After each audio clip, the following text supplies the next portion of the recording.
Now, what I have said so far may have lost most people, because it's really not for the less discerning and people that cannot think deeply.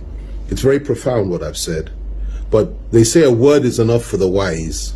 The dumb may not understand it simply because they're not wise, but the wise will understand what I'm saying. And in a nutshell, what I'm saying is this: politicians may act and behave as if really nothing is happening and that things are in order and that we're moving towards 2023, and they are totally and completely besotted and obsessed with who will become president tomorrow, or at least in a couple of years. But what they fail to appreciate is that in 2 years' time, there may not be a Nigeria left if things go on as they're going now. And I kid you not, I'm very, very close to many, many politicians in this country. I've been involved for many, many years.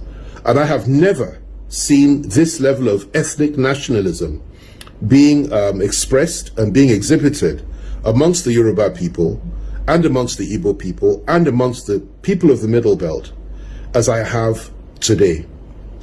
In fact, it's so extreme that I'm sure it's far more so than even just before the Civil War.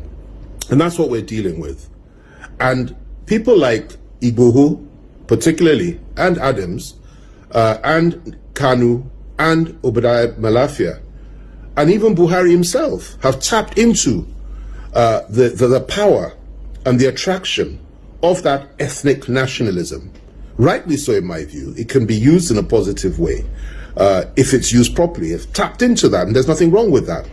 But where these ethnic nationalities are on a collision course, particularly when it's the Fulanis against the rest, or where the rest are saying enough is enough, and where the rest are saying that they are tired and they're fed up, and where the rest are saying that they will not be intimidated or threatened by anybody, even those that organize coercive arms of government and that control the state, and where the rest are saying that, listen, if you consider us to be slaves, we will show you that we're not slaves. And you have people rising up in those areas, like the names that I've mentioned, like the horns that I've mentioned, to say we will defend the honor and the future of our people and will preserve the lives and property of our people no matter what. This goes beyond politics. This is about national survival. It's about the survival of our ethnic nationalities, and it's about the unity of our country. So I would urge politicians and those that cannot think very deeply to begin to think about what's going on. We're sitting on a keg of gunpowder, and we're acting as if nothing is happening. We've put our heads in the sand like an ostrich, and we're pretending that nothing has gone wrong. In the East today, people are being killed every day, being butchered by our security forces. And of course, unknown gunmen, as they call them, are also attacking not just civilians, but members of our armed forces, members of our police, and so on and so forth, which of course I do not support. I think it's wrong. Violence both ways is wrong. And two wrongs do not make a right. So what's going on there is unbelievable. In some cases, in some parts, policemen cannot even wear their uniforms now because they're scared of being attacked. And this is very sad. Same in the South. In the Southwest, you have massive militias being built up around two charismatic leaders who are prepared to go all the way if sufficiently provoked and if the state cannot guarantee the lives and properties of the Yoruba people. And let me tell you, it is only because the elders of the Southwest have been holding them back and chanting restructuring as a way out. That is why the West has been a little bit restrained. This will not last for much longer. The people there are fired up and they want their own country, and you can't wish it away. The Middle Belters have been completely suppressed, subjugated, oppressed, cheated, and belittled for so many, many years now, far more than any other group in this country. They are also seeking for emancipation. They also want a way out. And that is ably reflected by the activities and words of a man like Obadiah Malaifa, like I said earlier. And then, of course, you have the core North itself, represented mainly by President Buhari and those that think like him. Not all are extreme. Some are not. And thankfully, those that are not so extreme are the ones we can reach out to and talk to. But those that are, have no place in Nigeria anymore, as far as I'm concerned, and really ought to consider going back to Chad, Niger Republic, wherever they come from, and resettle there. But as far as this country is concerned, whether you listen to me or not, whether you believe me or not, and we will have this conversation again in about 3 years' time, and I'm sure at that time you'll say, yet again, FFK was proved right. But for the now, the important thing is to recognize the challenges we're facing, cause these horns to come together and negotiate and discuss the way forward. Because if we don't do that, I assure you, there will be conflict somewhere down the line. The state cannot hold these forces down by arms. The state cannot suppress the will of the people of the Southwest through arms. They cannot do it. They can't do the same to people of the Southeast. They can't kill everybody in the South. They can't kill everybody in the Middle Belt. And they cannot kill everybody amongst those in the core North that also want to change. What we need to do is to establish the fact that it is important for us to sit down and talk as nationalists and see if there's a way out of this and negotiate this thing to a point that everybody is comfortable, whether through restructuring or whatever it is.